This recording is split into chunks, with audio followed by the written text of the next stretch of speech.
Welcome back to Need to Know, where we break down critical naval concepts in plain terms. I'm Jim Halsell for the Naval Institute, and today we're tackling the basics of freedom of navigation operations, or FONOPS, and the different maritime zones defined under the United Nations Convention on the Law of the Sea, commonly known as UNCLOS. UNCLOS is the international agreement that sets the rules for how nations use the world's oceans. It entered into force in 1994 and defines everything from navigation rights to maritime zones. While the United States hasn't ratified UNCLOS, we do follow most of its principles enshrined as international customary law. Under UNCLOS, coastal states have rights over three specific maritime zones. First, the territorial sea. This zone extends 12 nautical miles from a country's coastline and is considered sovereign territory. However, other nations' ships can pass through under innocent passage, meaning they can't engage in activities like military drills or fishing.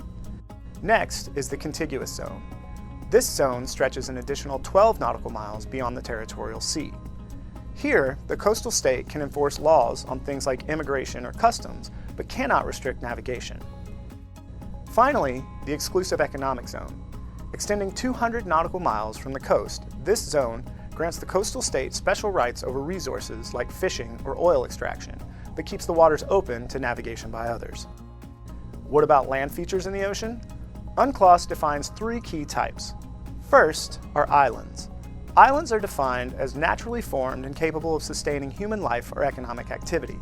Islands can generate all three zones: territorial seas, contiguous zones, and an exclusive economic zone. Next is rocks. Rocks are above water at high tide but can't sustain life.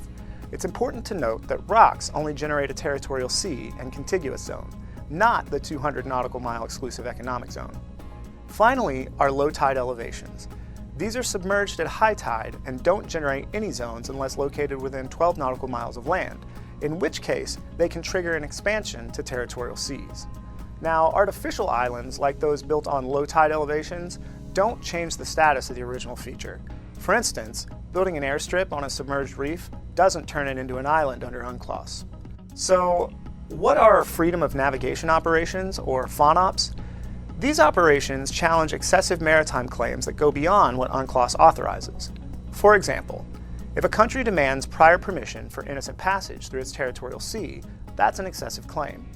Or, for example, if a state improperly uses baselines to claim large swaths of the ocean as its internal waters, the U.S. might challenge it by conducting a FONOP. Through these operations, nations can affirm that international waters do in fact stay international and open to everyone. Now, the South China Sea is a major hotspot for FONOPS. This area is crucial for global trade, with over $5 trillion worth of goods passing through annually. It's also where disputes over features like reefs and artificial islands often lead to excessive claims. For example, in 2016, the USS Decatur challenged China's attempt to enclose the Paracel Islands with straight baselines, a practice UNCLOS reserves for archipelagic states like Indonesia, but does not apply to continental ones like China.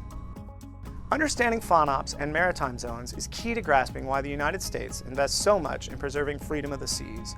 By ensuring open access to the global commons, the U.S. helps to preserve the rules-based international order. If you want to dive deeper, check out the Naval Institute's resources at usni.org. Until next time, we'll see you on Need to Know. Thanks.